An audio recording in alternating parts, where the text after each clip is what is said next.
Harper, you were here. Lily, you were here. Okay. Did you guys meditate? That was not a convincing yes. What are we seeing? What are our reflections if we're actually doing them? Not getting bored as fast? That's pretty good. Why do you think we get bored less when we meditate more? Can you learn from every experience? When we're learning, are we bored? No, right? You're curious about something, okay? So when we're trying to escape a bored emotion, right, can that be learning and not boring in essence? Yes. So that's good. That means you're actually doing it. What else? I noticed on the first day when you had to switch between walking and sitting, it was kind of weird, because your brain kind of started getting curious. Okay. So did that help you keep momentum throughout your day? Yeah. It did? Okay, that's why I designed it that way. That's good. What else? Were you gone for July? That's why, okay. Again, are all these on YouTube if you missed days? Yes. I'll make today make as much sense as possible for the people that weren't here. Cool? But again, girls and guys, will anything really matter in these classes if you don't meditate? It's the whole point. Sound good, Paige? Cool? All right, we ready to have a good day today? Let's do it. So, write down class 9 in your notebook.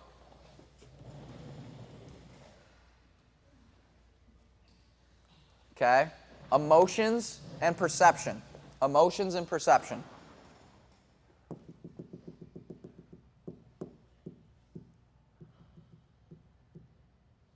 Okay. So, let's go back to 3rd grade or whatever grade you learned what emotions are. What's an emotion? Angry. That is an example of an emotion. What is it? Right? It's whatever, it's the experience of feeling, right? It's a range of an experience of feeling. So let's write that down. Emotion is a range of an experience of feeling.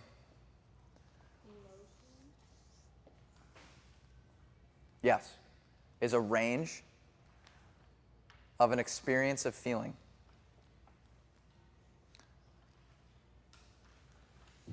Okay?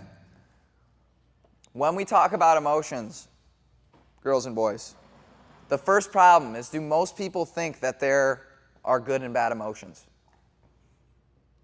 Yes, right? Do a lot of us label emotions as good or bad, or ones we want and don't want? Yes or no, Addie? Yes. Is this a problem? No. It is. Why? Because they're all good. It's a huge... Well, yeah, you have to take on that mindset, okay? None of them are bad, right? Because do all emotions belong? Yes. Because they're trying to do what? Is it trying to show you something? Yeah. Emotions are pointer fingers, right? They're not something you should hold on to or want to be different. It's pointing to something that you need to learn, right? So let's take a simple example. Let's say Lily doesn't get a lot of sleep the night before. And she starts to notice that when she doesn't get a lot of sleep, she seems to be in a little bit less of a good mood, right? Is that pointing to a possible solution or to whatever you're experiencing to be better? Yes. So write this down. There are no bad emotions. All emotions just want to belong. You still don't have a paper or pen. My bad, buddy. You cool if you use the Sharpie? Yeah. Everyone stole all my other writing utensils. And all emotions want to belong. It's trying to show you something. It's a pointer finger. You all on the same page? Okay? Because, girls and boys, when we label things as bad emotions or good emotions, does that cause more wanting? It does, right? Because if we're clinging to good emotions, I want to keep that. I don't want to lose it, right? Because a form of not wanting something is also what? Is that also a form of wanting? To not have something? Yeah. It is, right? So wanting, we learned, you weren't here for it, leads to attachment, correct? Do you remember that from one of our classes, girls and boys? Wanting leads to attachment. Maybe you weren't here for that one. When we have more attachments, we're less what?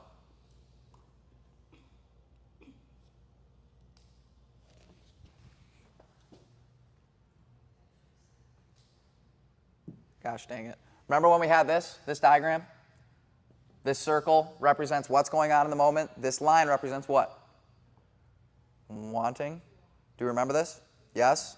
And this circle represents what? Attachment, right? So let's say you have an attachment to not feeling sad, right? So every time you experience sadness, you want it to be different, you wish the moment were different. It's created this attachment of sadness. Does that make you less free? Yes or no, when you have an attachment to something, when you're holding on to something to be a certain way? It does. You tethered yourself to an emotion or a result, right? You need it to be that way to feel okay or to be the best person or player you can be. So do we want a lot of attachments? No. Why do you think most people have a lot of attachments? Because they label emotions as good or bad. So they hold on to good ones and they deny bad ones. We're on the same page? The second biggest problem with emotions, write this down, emotions distort perception. Emotions distort perception. What does it mean to distort something, Lily? So let's take an example of the photo booth. You girls and boys ever play with the photo booth on the Mac? You guys never played with that on the Mac? The photo booth? The thing that makes your goofy faces and stuff? Yeah, right? So listen, the filter of those goofy faces, Paige, the filter of those goofy faces, are they distorting the image of yourself? Yes, right? It's distorting what's real, so you can't see clearly. The goal of everything I'm trying to give you is to see what, Harper?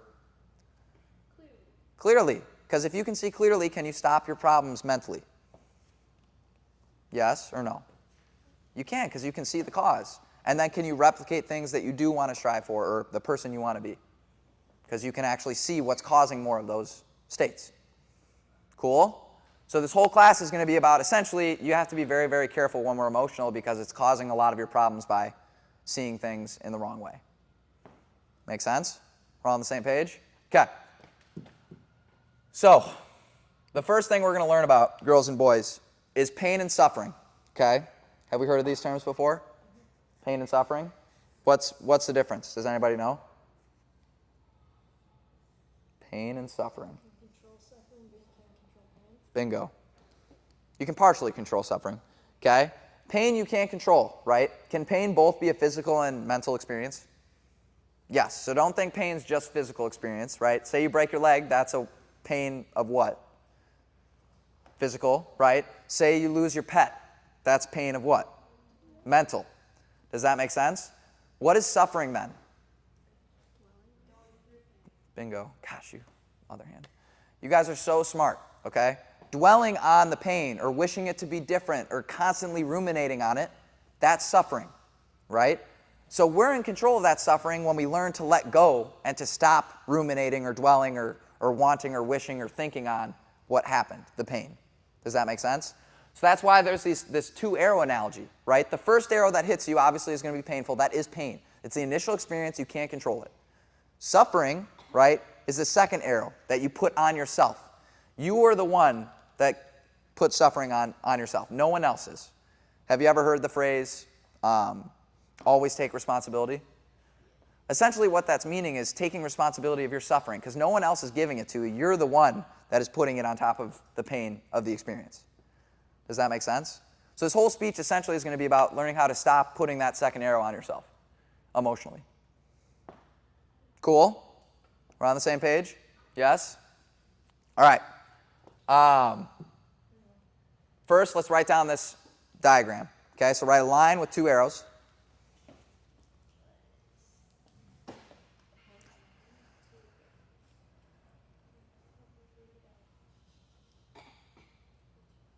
Okay, the first arrow is what? Nope. Remember, suffering's on top of pain. Okay, so pain's number one. Pain's the initial experience.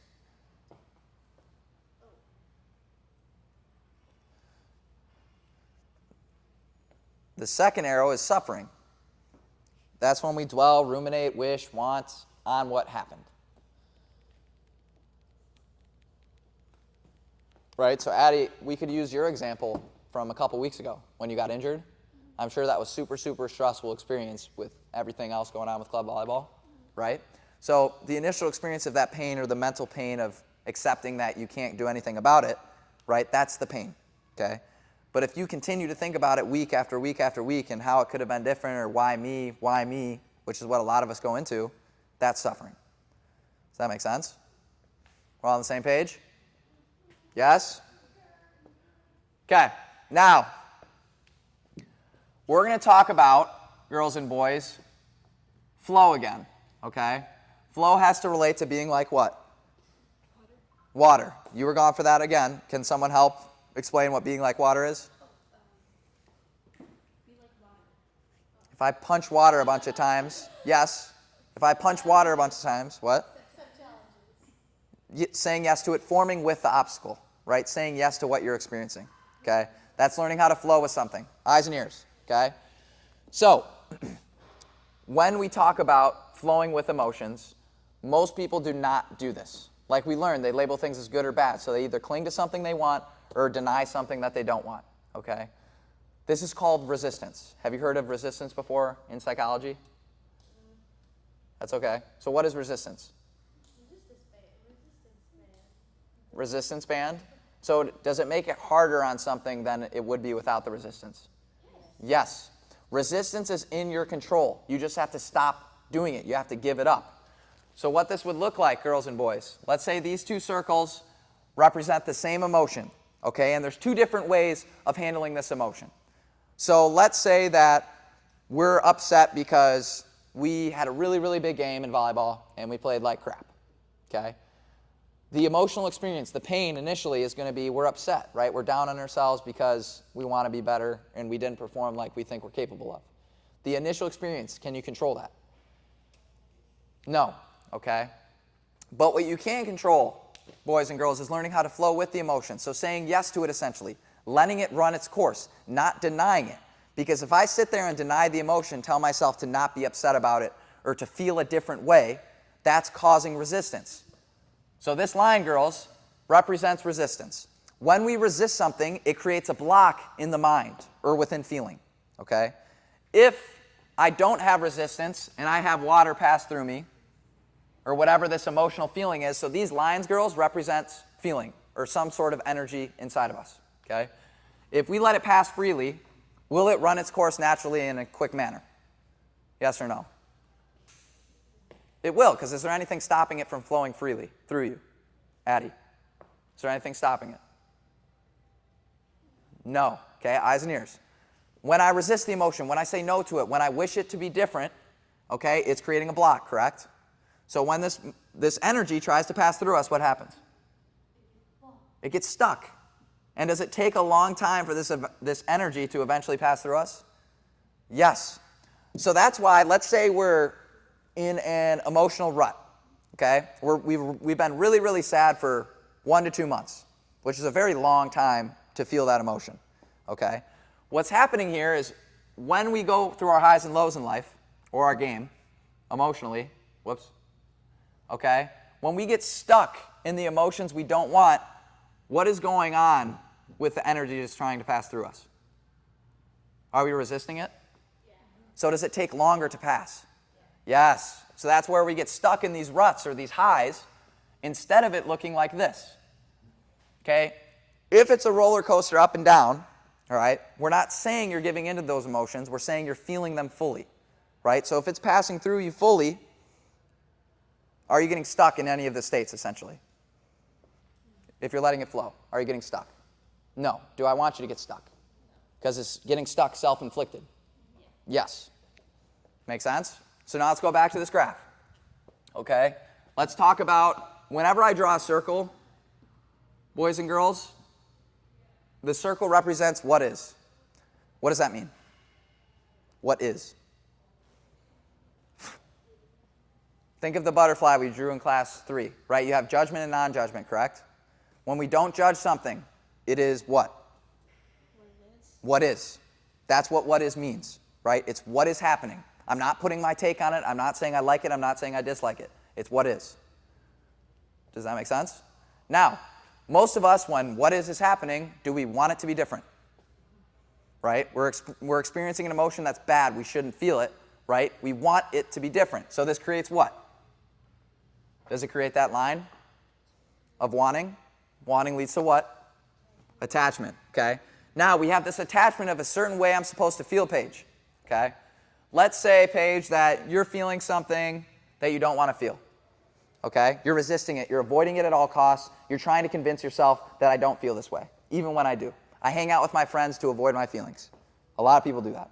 Or they do something else to try and escape it, okay? What's going to happen if you try and let this energy pass through you if you're resisting it? Will it ever pass through you? No, okay? A lot of people, they try to avoid it, like I said, suppress it or escape it. Let's say you try and let go, Paige, of this emotion that you haven't let pass through you yet, okay? It still has air in it, and we're underwater right now, okay? So what's going to happen if I let go of it and it still has air in it? What happens? It's not going to let go. What is it going to do? It's going to come back. What happens when you push a beach ball underwater? Well, yeah, if I push it farther and farther down, does that mean it's going to explode higher and higher and higher? The emotions will always come back unless you work with them and work through them, right? Doesn't matter if you try and avoid them. It doesn't matter if you try and resist them. They'll always come back. Where if you learn to let it happen, you accept it, let it run its course, try and show you what it has to show you, right? That would be an example of letting go of something that's been fully filled or fully flown through. When I let go of that, where's it going to go? Will it sink to the bottom? Yes. If it's not full of air, if it's heavy, yes, right? And will it ever come back? Will you ever have to work through that exact scenario again? Yes or no? No, you wouldn't have to. Does that make sense? So I just rambled on a lot, but essentially, when we resist something, it does what? It comes back. It persists. So write this down. Resistance persists.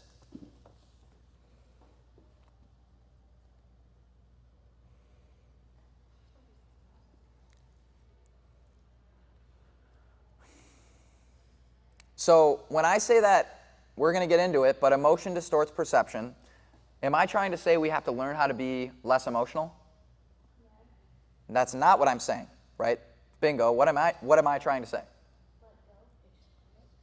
Before we can let it go, though, what do we have to do? Fully feel it, right? Accept it. Fully experience what you're experiencing, right? Because if I'm resisting it, are you fully experiencing that emotion? No, right? Because if I can fully experience the emotion and still be the person I'm supposed to be, do I have a lot of power? And say, I do. Does that make sense? So write this down. Before you can fully let go of something, you have to fully experience it. And if I resist something, that is not fully experiencing. I'm not saying to be less emotional. I'm actually saying to be more emotional in the sense of fully feeling it and not denying it.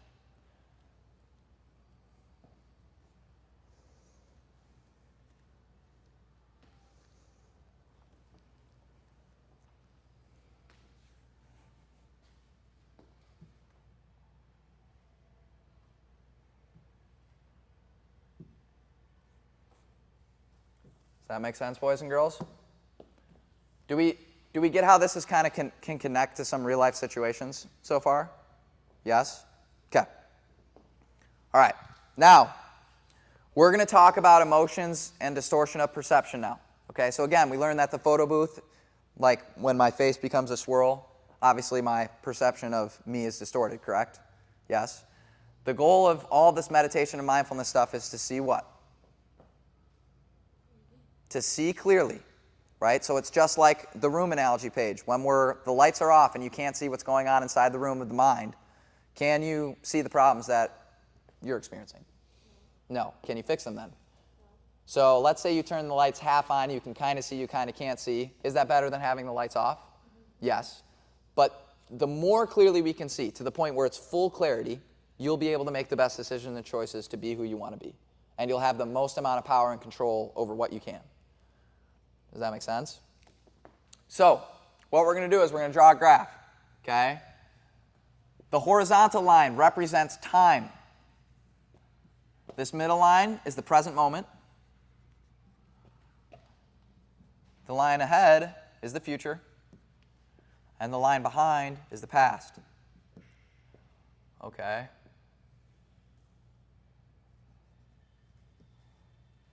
The vertical line represents emotion.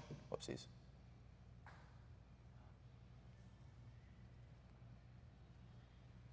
Okay? The bottom, I'm putting in quotes, represents the bad emotions, and the top represents the good emotions. But like we've learned, are there good and bad emotions? No, they're all the same. They're all pointing to something.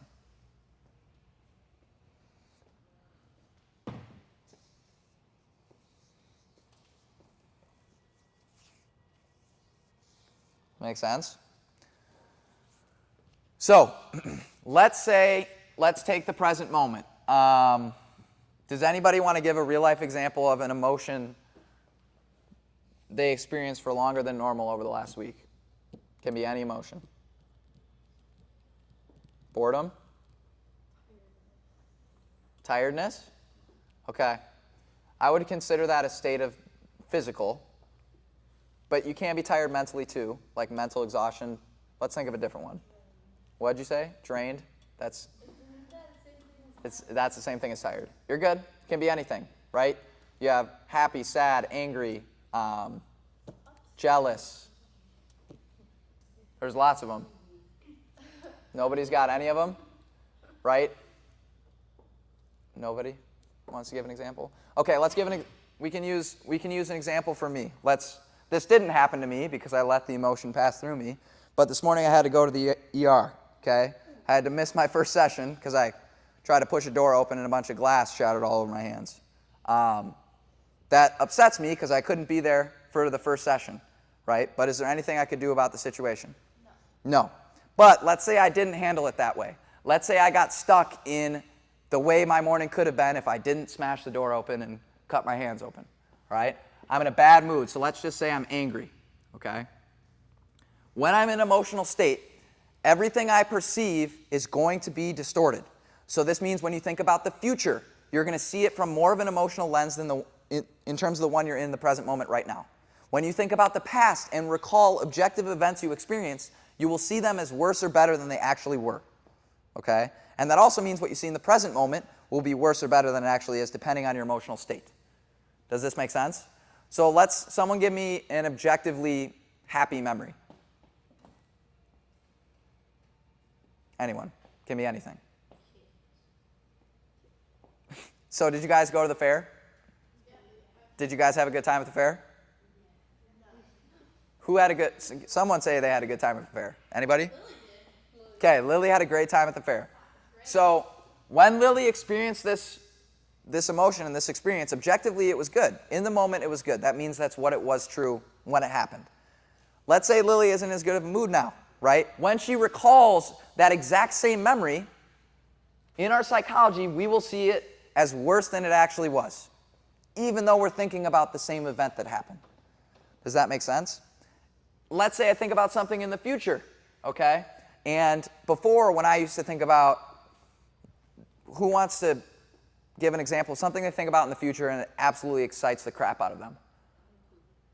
Can be anything. Winning the lottery? Okay, so let's say winning the lottery, right? When I'm in a neutral state or my balanced mood, okay, when I think about winning the lottery, it feels really good. It's really exciting, okay? Let's say I'm not in a good mood and I recall that exact same imaginary event of what could happen. What's going to happen? Will you perceive it as not as good as it was when you normally do? Yes. Does that make sense? This, kids, is called projection. Write that down, projection. What is projection? Does anybody want to guess what projection is?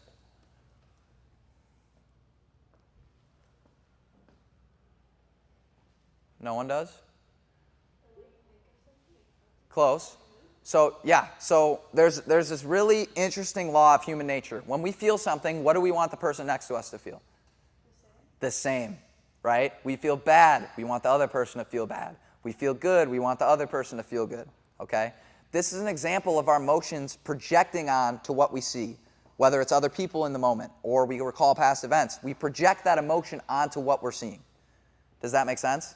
If we're projecting, girls and boys, okay, are we ever seeing clearly? No. That means you're always seeing a distorted view of reality, of what's real and what's true. Addie, Does that make sense? Have you ever seen The Matrix, kids? No one has? That's okay. Okay. Well, then I won't use that analogy. The other kids knew what The Matrix was. But essentially, if we're always projecting, which is what most people do if they don't learn how to meditate or be mindful, okay, is everyone kind of in a semi-dream world? Yeah. They are. They're in this distorted view of reality constantly because they don't know that their emotions are controlling what they see. Isn't that crazy? So if I'm always in this distorted view of what happens, this projected kind of semi-dream world of what's going on, say I have these successes or imaginations or strivings, and it's in the dream world, are you really getting anywhere? No. You're running in circles. Is that what most people do?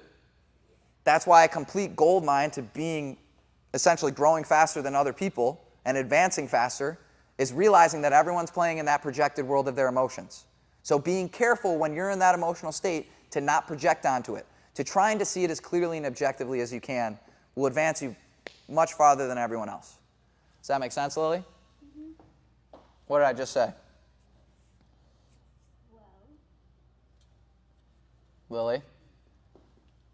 What did I just say? You said about like projecting about around other people and stuff, and like it's like not like reality kind of. Okay, that actually is semi what I said. But essentially, we have to be really, really careful. Does that make sense? And it's not that living in the dream world's bad. It's just if you really, really want to be the best that you can be, you can't live in it. Does that make sense? Do we all kind of get that? Is it interesting? No? Do you guys start to see how you can apply this, though, in real life? Yeah. That's why it's just super, super helpful to learn what mindfulness is so you don't get caught in a lot of the same traps that other people get caught in. Cool? 11:31. All right, let's see how much more time I have. Okay. All right, first, did everybody write this down, this graph? Yeah, write down the graph to what makes sense to you. So that when you go back and look at this,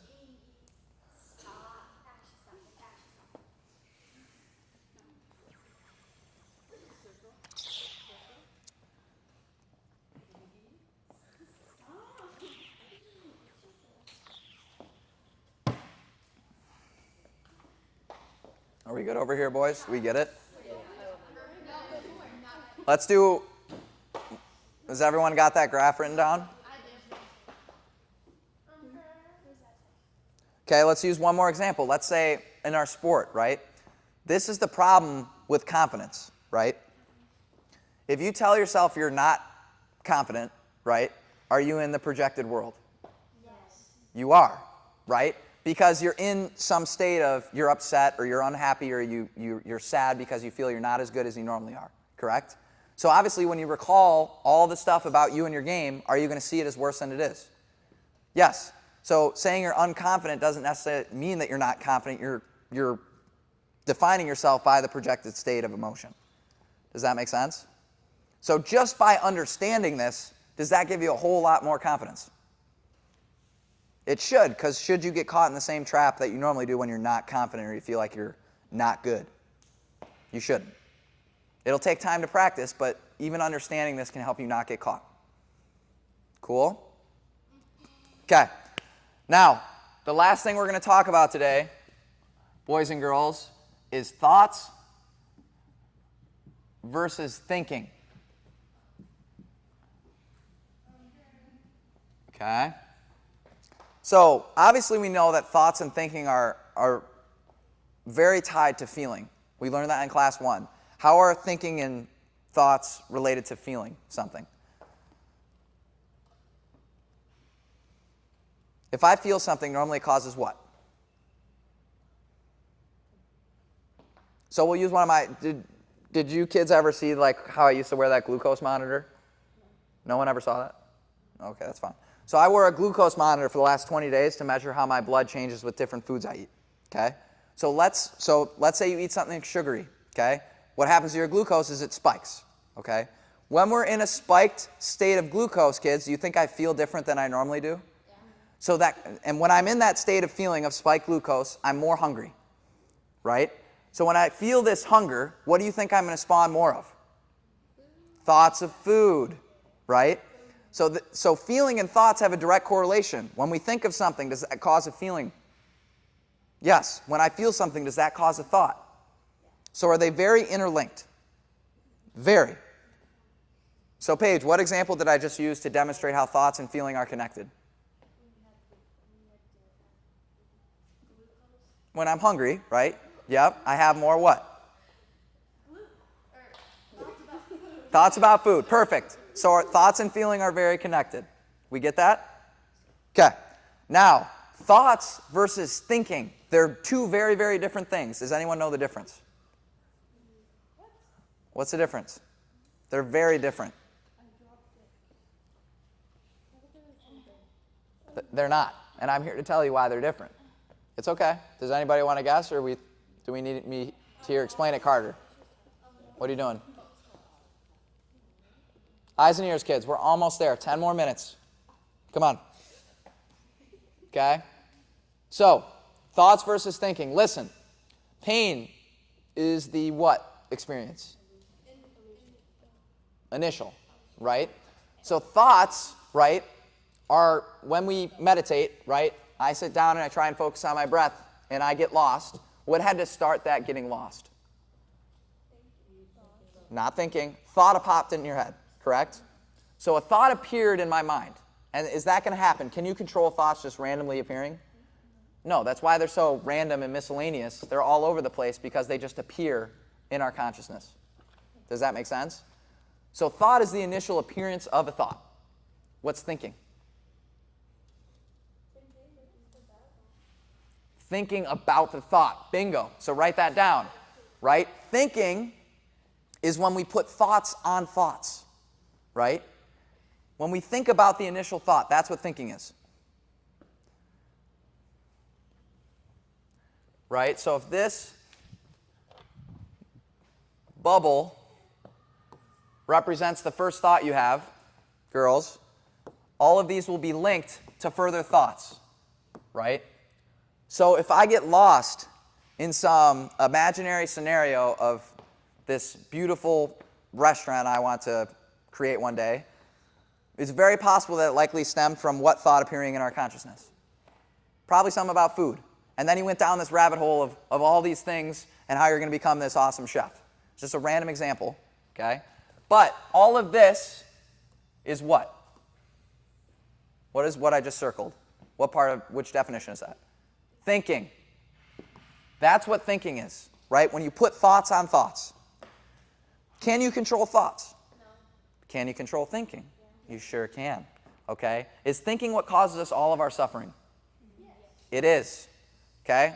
So write this down. I can't control thoughts, but I can control thinking. And like I just said, where does all our suffering come from? Thinking. Because is it a second arrow to an experience? Yes.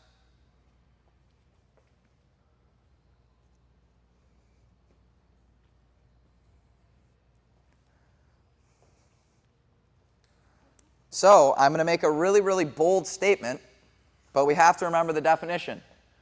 I want you to give up what? Thinking. I want you to give up thinking. Does that mean you're going to stop having thoughts? No. Never, right?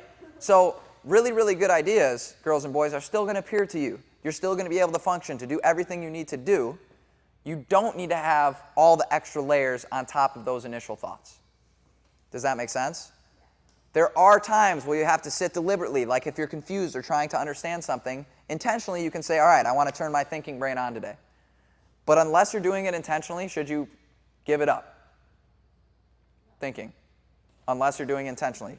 You should give up thinking. That doesn't mean we're giving up thoughts. Do we get the difference? Yes? So if let's say this circle is the sky, and clouds represent what? Clouds represent thoughts. What does a thunderstorm represent? Thinking. Because we add this huge layer mess of what we think about the experience we're having. Do we get that? Can you prevent the thunderstorms mentally? Most of the time you can. Does that make sense? By how you react to what you experience. We're on that same page? We get that? Yes? Okay.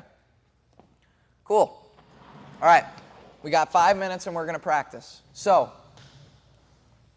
how many minutes is everybody at? What did you say? Is it 11? Are you? Well, everyone's at different things because everyone's showing up to different classes. So everyone say what are you guys at? How many minutes? 10. You're at 7? So everyone's adding a minute again. Okay? To whatever you had previously. Everyone's got a different amount. Okay? But listen, you're not going to really get any better if you don't challenge yourself. It's like the weight room. You're wasting money with me and Brad if you don't advance what you've been learning. Does that make sense? The same exact concept. So we're going to go back to the in-out meditation, but now I really want you to focus on a lot of the things we learned about with thinking and thoughts too. When we have that initial thought or we get lost, watch the causes and links between feelings and thoughts. Notice when you think of something, how it makes you feel, or when you feel something, what thoughts come about. So really try and pay attention to how emotionally it ties with thinking and what we get lost in. Does that make sense? It's designed, I get it, it's boring, it's simple, it doesn't seem like it'd help, but I promise you it's turning your mindfulness on. If you notice you're lost, you come back. Notice you're lost, you come back. But pay attention and observe how we get lost and how we come back. Notice the whole process. Does that make sense? Okay, take a few deep breaths, take it seriously. Okay? We're going to go for 5 minutes. Cool? So that means if you have 7, Johnny, or 8 now? You have 8 now? Okay, you got 3 minutes left. Cool? We're all on the same page? Yeah. All right, get into your meditation positions. We're not on the backrest. If you want to challenge yourself, what's a way we can challenge ourselves?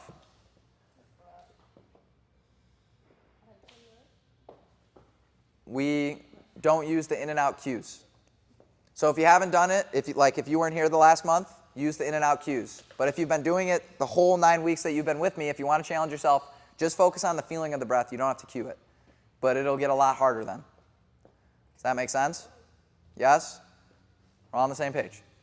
Okay. On your marks. Get set. Go.